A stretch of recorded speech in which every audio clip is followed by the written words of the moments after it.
La photographie. Ces véritables fixations dans le temps montrent des moments de bonheur et aussi de malheur. Dans un précédent épisode de Ciné Étrange, nous avons eu l'occasion de voir ensemble des clichés à consonance tragique, morbide, voire paranormale. Eh bien, je vous propose de continuer de constituer notre album avec une nouvelle sélection de photographies perturbantes, fixant à jamais des images liées à des drames bien réels. Bienvenue dans ce nouvel épisode de Ciné Étrange.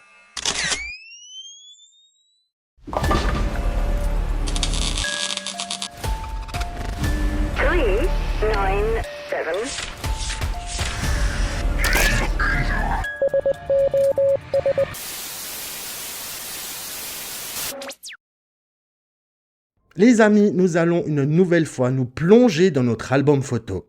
Un album contenant des clichés dérangeants et malheureusement bien réels. Avant de commencer, je tiens à vous signaler que certains sujets peuvent être assez perturbants.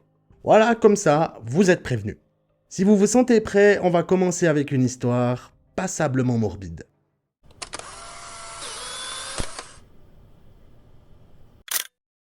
Elmer McCurdy est né le 1er janvier 1880 dans l'État du Maine. Enfant de Sadie McCurdy et d'un père inconnu, il est élevé par sa tante et son oncle pour éviter tout scandale. À l'adolescence, après avoir appris que ses parents n'étaient pas ses parents, il se rebelle et sombre dans l'alcoolisme. Après quelques années passées dans l'armée, où il apprend à manier les explosifs, il se lance dans une carrière criminelle enchaînant larcin, vol et braquage. Et ce n'était pas le coffre le plus rempli de la banque, vu qu'il se trompait régulièrement dans le dosage de la nitroglycérine, ruinant souvent le butin. En octobre 1911, lui et deux de ses comparses veulent braquer un train contenant plus de 400 000 $ en espèces. Ils se trompent de train et parviennent à dérober 46 $ aux voyageurs présents. Je te dis pas le pactole. Déçu par ce résultat et fatigué par la tuberculose qu'il a contractée, il se met à boire et s'endort dans un grenier à foin. Le lendemain, le shérif Bob Fenton et ses collègues encerclent la grange. Après des échanges de coups de feu, Elmer McCurdy meurt à l'âge de 31 ans. Alors sa vie, c'est déjà quelque chose, mais laissez-moi vous raconter son après-vie. Le corps de McCurdy est transporté chez un entrepreneur de pompes funèbres, Joseph L. Johnson, qui décide de l'embaumer avec une solution arsenicale qui le préservera de façon exceptionnelle. Personne ne venant réclamer le corps et Johnson ne voulant pas s'en séparer sans être payé pour son travail, il décide de l'exposer afin que les curieux puissent venir le voir pour 5 cents. Voici la photo en question.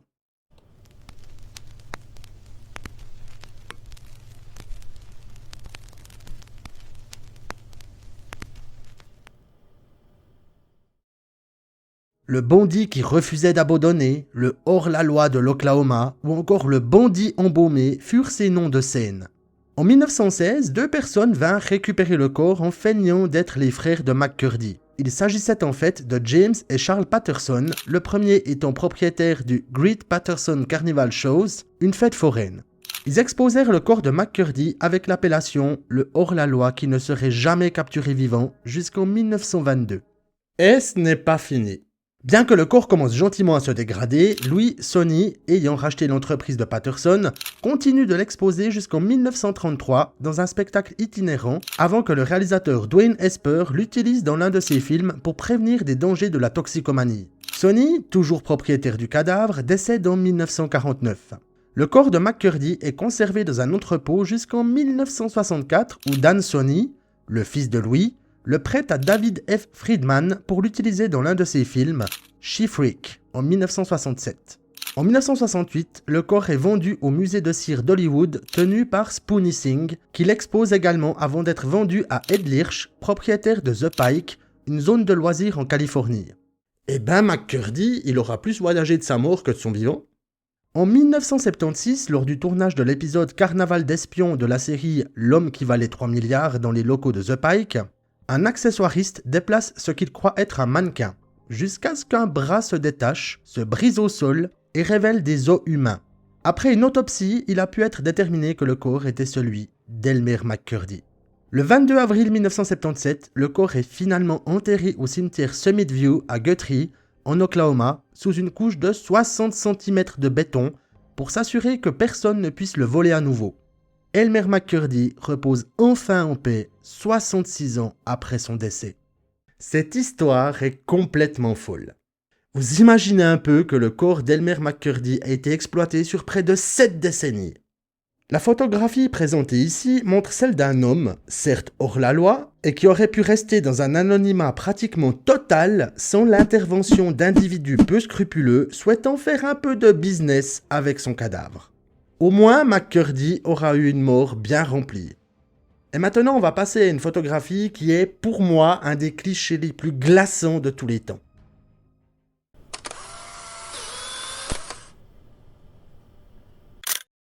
Pour le prochain cliché, je dois tout d'abord vous parler du photographe. Alfred Eisenstedt est né en 1898 dans une province de Prusse occidentale. Sa famille déménage à Berlin en 1906. Il a combattu dans l'artillerie allemande durant la Première Guerre mondiale. En 1929, il devient photographe professionnel et est embauché par l'Associated Press en Allemagne. Talentueux, il est à l'origine de photos connues comme celle-ci ou encore celle-ci. Et l'une des photos les plus perturbantes qu'il ait prises l'a été au printemps 1933. Une conférence de la Société des Nations, le prédécesseur de l'ONU, a lieu à Genève. À cette époque, l'Allemagne extrémiste fait encore partie officiellement de l'organisation. Elle y envoie plusieurs délégués, dont un certain Joseph Goebbels, tout juste nommé ministre de la propagande en Allemagne. Au début, tout se passe bien et Alfred Eisenstedt arrive même à avoir des clichés de Goebbels que l'on voit souriant, voire même jovial. Puis, on ignore comment exactement, mais Goebbels apprend alors qu'Alfred Eisenstedt est juif.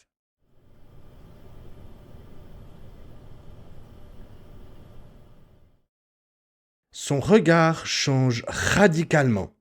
Il s'accroche à sa chaise, ses yeux sont remplis de haine et on s'attendrait presque à ce qu'il bondisse sur Alfred Eisenstedt. Ce dernier le racontera plus tard. Il m'a regardé avec une expression pleine de haine. Le résultat, cependant, était une photo bien plus forte. Rien ne remplace un contact personnel et une implication étroite avec un sujet aussi désagréable soit-il. Il m'a regardé avec des yeux haineux et a attendu que je me fane. Mais je ne me fane pas. Avec un appareil photo à la main, je ne connais pas la peur. Cette photo fait froid dans le dos. Quand on voit le contraste entre la façade joviale et souriante et l'expression foudroyante de Goebbels, je pense que l'on tient ici un cliché qui résume la haine humaine en une seule image. Par la suite, Alfred Eisenstedt est parti aux États-Unis et a travaillé pour le magazine Life où ses photographies ont illustré 90 couvertures. Photographe talentueux, il s'est éteint en 1995 à l'âge de 96 ans.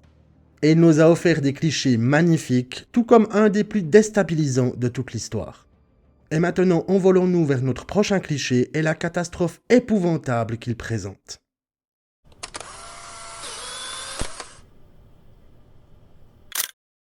Le 25 septembre 1978, le vol Pacific Southwest Airlines 182, ou PSA 182, quitte Sacramento pour se rendre à San Diego en faisant une escale à Los Angeles.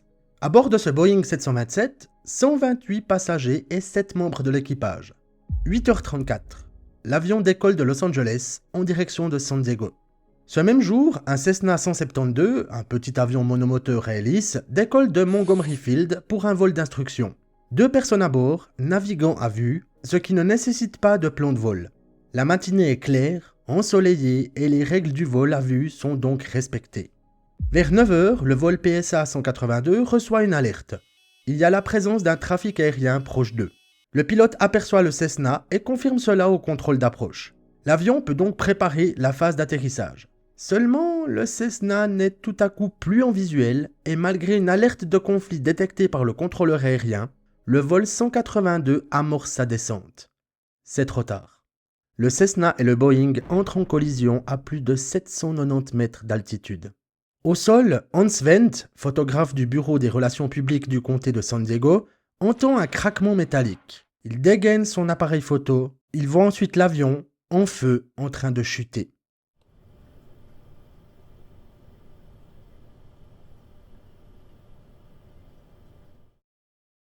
L'impact est assourdissant et le nuage de fumée qui s'élève au-dessus du quartier résidentiel augure le pire pour les personnes à bord.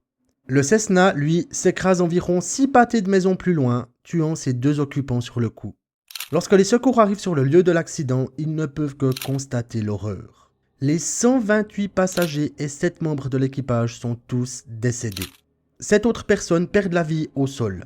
Cette catastrophe aérienne, rarissime, a fait au total 144 victimes. L'enquête détermine qu'il s'agit d'une erreur d'évaluation de la situation par l'équipage du vol PSA 182, associée à un manque de diligence du contrôle aérien et à une situation de trafic mal gérée. Et cette photo, justement, capture ce moment terrifiant où la catastrophe est devenue inéluctable. L'avion en feu descendant à grande vitesse sur la ville n'a plus aucune échappatoire. Le cliché capture ce moment où, c'est une certitude, l'avion va s'écraser avec 135 personnes à bord. On ne peut même pas imaginer la terreur qui a dû régner dans l'appareil à ce moment précis. Après la catastrophe, le Conseil national de sécurité des transports a recommandé la mise en place immédiate d'une zone de service radar autour du terminal de San Diego. Cela a également permis de mettre en place une nouvelle zone dans l'espace aérien, désignée classe B, pour permettre la séparation de tous les aéronefs opérant dans la région. Dans tous les cas, ce qui reste aujourd'hui de cette catastrophe, c'est un souvenir douloureux, une plaque commémorative et cette photographie. Le prochain cliché est tout aussi perturbant et risque grandement de vous hanter. Au moins, je vous aurais prévenu.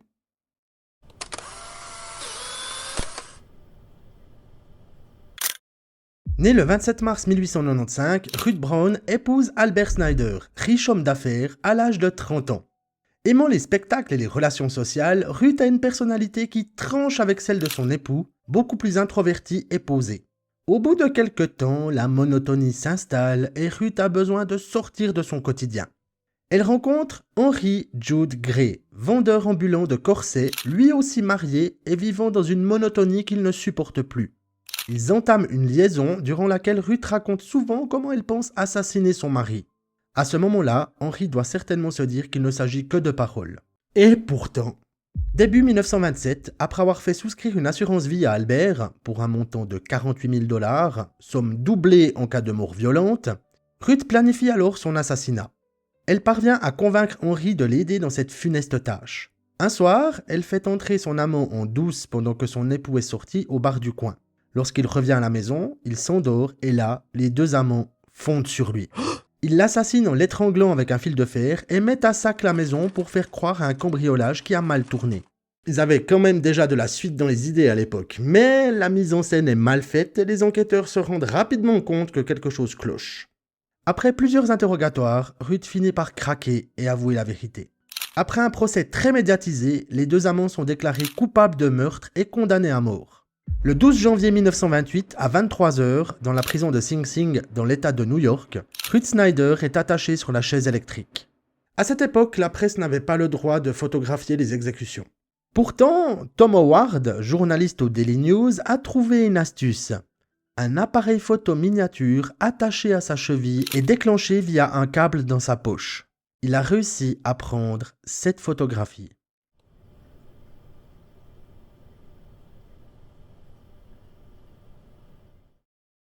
Le lendemain, le Daily News publie la photo en première page avec la mention « Dead ». Autant dire que cet acte a choqué au niveau national. Il s'agit de la première photographie publique d'une exécution sur la chaise électrique. Et je pense qu'il n'est pas nécessaire de préciser qu'il s'agit d'une image absolument terrifiante. On y voit tout de même une personne en train de mourir.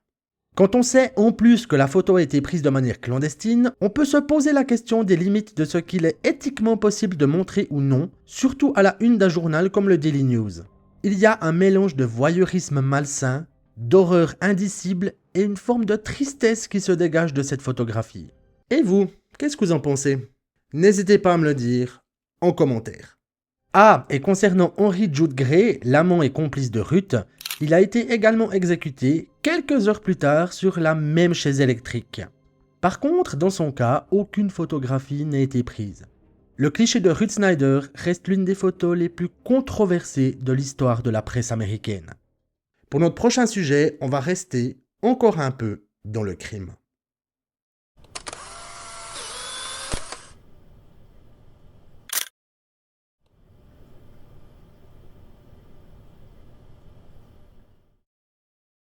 Et là, vous vous dites « Waouh, mais pourquoi il montre la photo d'un type sous la douche?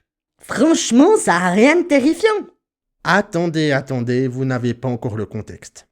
La photo montre Travis Alexander, né le 28 juillet 1977 en Californie. Après une enfance sans réel remous, il travaille comme commercial et conférencier pour une entreprise de marketing en service de conseil juridique. Il a également fait du stand-up et était un franc bagarreur avant de rejoindre l'Église de Jésus-Christ des Saints des Derniers Jours, autrement dit l'Église mormone. En septembre 2006, lors d'une conférence à Las Vegas, il rencontre Jodi Arias, photographe amateur et travaillant dans le domaine de la vente. Ils se mettent à se fréquenter en février 2007. Malgré une relation majoritairement à distance, celle-ci est passionnée, mais instable. Jodi semblait avoir un comportement inquiétant, selon les amis d'Alexander. Par comportement inquiétant, il faut comprendre harcèlement, accès sans autorisation à son compte Facebook et crever les pneus de sa voiture. Lorsqu'Alexander se met à entretenir une relation avec une autre personne, c'en est trop pour Jodi. Le 4 juin 2008, elle se rend à l'appartement d'Alexander. Ils passent du bon temps ensemble, après quoi il s'en va prendre une douche. C'est alors qu'il s'y trouve que le cliché a été pris par Jodi. Toujours rien de monstrueux, Me direz-vous. Les amis, ce cliché est le dernier d'Alexander encore en vie, sans doute quelques secondes avant que Jodi ne l'assassine de 27 coups de couteau. Cela sans compter une balle dans la tête et un égorgement post-mortem. C'est plusieurs jours après le crime que des amis d'Alexander, inquiets de ne pas avoir de ses nouvelles, se rendent chez lui et y découvrent son corps. Ils pointent immédiatement Jodi comme suspecte possible.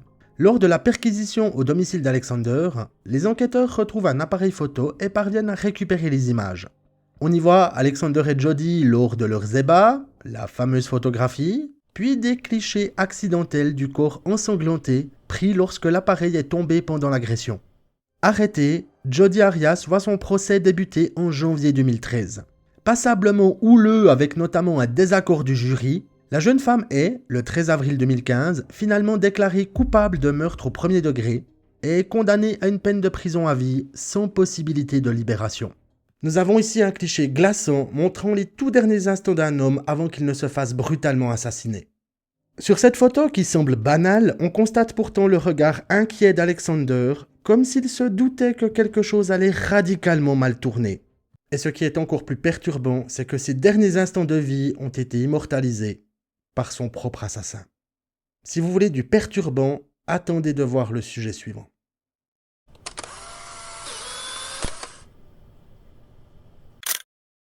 Alors préparez-vous parce que là ça va être glauque. Anatoly Moskvin est né le 1er septembre 1966 dans ce qui était encore l'Union soviétique. Il a fait des études universitaires, officié comme linguiste, philologue et historien, possédait des connaissances poussées concernant le folklore celtique et parlait 13 langues. Clairement, le type tape pas le même niveau. Il avait également un grand intérêt pour les cimetières, les rites funéraires, la mort et l'occultisme. Chacun ses passions, j'ai envie de dire. Adulte, il a continué de vivre avec ses parents et participe à l'écriture de nombreux articles sur la thématique des cimetières locaux, ainsi que de plusieurs dictionnaires. Il est considéré comme un génie excentrique par ses collègues et il collectionne également des poupées. Alors les poupées, c'est déjà dérangeant quand tu prends celles en porcelaine, celles dans les films d'horreur ou Annabelle, mais là c'est un autre niveau.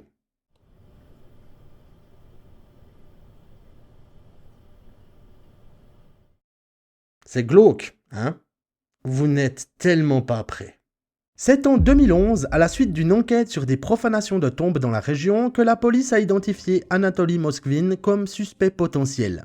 Lors d'une perquisition menée à son domicile, les enquêteurs ont découvert l'horreur. Les poupées que l'on voit sur les photos et qui ont été retrouvées dans l'appartement d'Anatoly Moskvin sont en fait des corps humains. Chez lui, on a retrouvé 26 corps de filles, un chiffre qui a été confirmé par l'enquête officielle, même si les premiers articles évoquaient jusqu'à 29 corps. Elles sont toutes décédées à des âges allant de 3 à 12 ans. Après l'inhumation d'un corps qu'il jugeait approprié, Anatoly se rendait de nuit dans les cimetières et, la plupart du temps, demandait au défunt l'autorisation de l'emmener. Il déterrait le corps, remplissait les cavités de sel et de bicarbonate pour le dessécher et le cachait proche du cimetière. Une fois le corps asséché, il allait le chercher pour le ramener chez lui. Il entourait ensuite le cadavre de tissus et vêtements et l'affublait d'un masque décoré pour lui donner une impression de vie. Après son arrestation, selon ses déclarations, Il ressentait une grande compassion pour les enfants morts et pensait pouvoir les ramener à la vie grâce à la magie noire. Il met également en avant son désir d'avoir des enfants. Alors je veux bien, Anatoly, mais il y a d'autres méthodes. Totalement conscient qu'il enfreignait la loi, ou qu'il dépassait largement toutes les limites, il avait le sentiment que ces morts l'appelaient pour être secouru. Il a été diagnostiqué comme souffrant d'une schizophrénie paranoïaque et interné dans un asile psychiatrique. Ces dernières années, à chacune de ses évaluations, il a été décidé qu'il devait continuer son traitement. Quant à ses parents, absents une grande partie de l'année, ils n'étaient, selon leur dire, pas au courant de ses activités. Si vous êtes amateur d'histoires étranges, je pense que vous deviez déjà connaître ce cas. Et moi, ce qui m'hallucine le plus, c'est qu'on a affaire ici à un personnage extrêmement intelligent, parlant plusieurs langues, ayant des connaissances approfondies dans des domaines pointus, et pourtant ayant cette facette morbide et cette fascination jusqu'au boutiste de la mort. Comme quoi, même l'esprit le plus brillant peut posséder sa part de ténèbres. Bien, maintenant passons à notre dernière photographie. Cette fois-ci, un seul cliché, mais dans lequel se cachent deux histoires terrifiantes.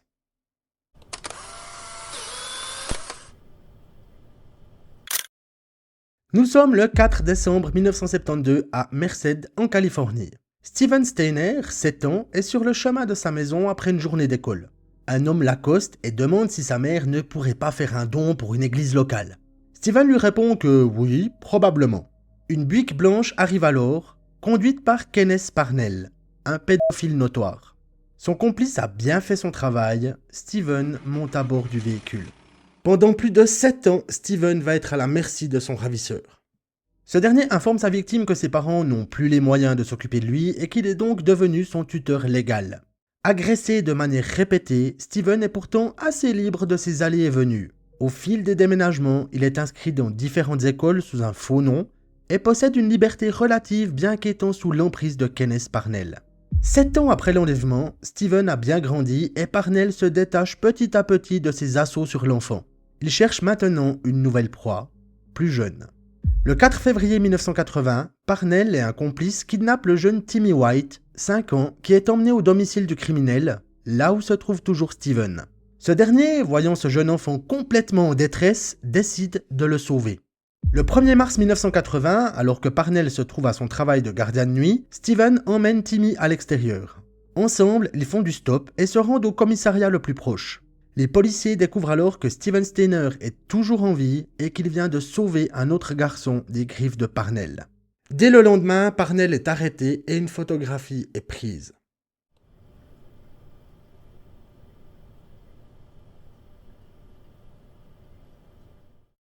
On y voit, en premier plan, Steven Steiner, le regard droit devant, accompagné de son père sur sa droite, avec une foule massée derrière eux. Après son retour chez lui, Steven ne s'est jamais réellement remis des horreurs subies durant plus de 7 ans. Mais ce n'est pas terminé. La famille Steiner compte 5 enfants. Steven, 3 sœurs et un frère, Cary Steiner. Après l'enlèvement de Steven en 1972, les époux Steiner ont délaissé son frère. C'est du moins ce qu'a ressenti ce dernier. Après le retour de Steven en 1980, toute l'attention était portée sur lui avec un livre et un film racontant son calvaire.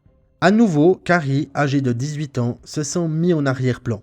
Steven décède malheureusement en 1989 dans un accident de moto. Il laisse derrière lui une femme et 2 enfants. Oui, il s'est marié très jeune. La mort de son frère a été un nouveau choc pour Cary qui décide d'aller vivre à Yosemite, en Californie. Aimant particulièrement la nature, c'était l'endroit idéal pour un nouveau départ. Mais Cary est rongé par des démons intérieurs. Entre février et juillet 1999, il assassine 4 femmes dans les environs de Yosemite avant d'être arrêté par les autorités. Bien qu'il plaide la folie, il est reconnu coupable et condamné à mort. Durant des interrogatoires, il met en avant son sentiment de rejet, un passé familial violent et des troubles obsessionnels compulsifs. Il est, actuellement, toujours dans le couloir de la mort dans la prison de Saint-Quentin. Reprenons la photo. On y voit donc Steven en premier plan avec son père à ses côtés. Mais ce n'est pas tout. À l'arrière-plan, le jeune homme avec une casquette serait, selon plusieurs sources, Cary Steiner, celui qui deviendra, près de 20 ans plus tard, un tueur en série. Nous aurions donc sur cette photo une victime d'enlèvement et son frère, futur tueur en série.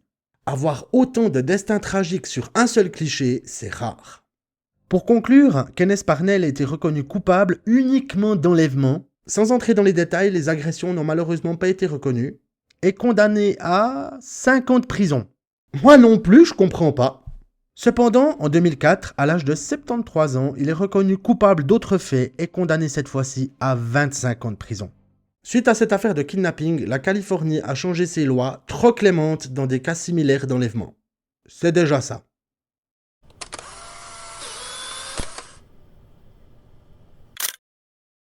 Quand on dit qu'une image vaut 1000 mots, cela n'a jamais été aussi vrai. J'ai toujours trouvé incroyable les histoires qui pouvaient se cacher derrière un seul cliché. Une unique photographie peut faire ressortir tellement de choses. Des faits divers macabres, des instants historiques saisissants, ou encore des tragédies innommables. Les photographies sont un vecteur puissant d'histoire car elles fixent définitivement un instant donné, une douleur, une catastrophe, les dernières secondes d'une vie. Elles nous présentent des situations et surtout des personnes ayant vécu des événements parfois traumatisants et parfois n'étant même plus de ce monde. Heureusement, les photos permettent aussi de figer définitivement des moments de bonheur, des souvenirs heureux ou des instants de rire.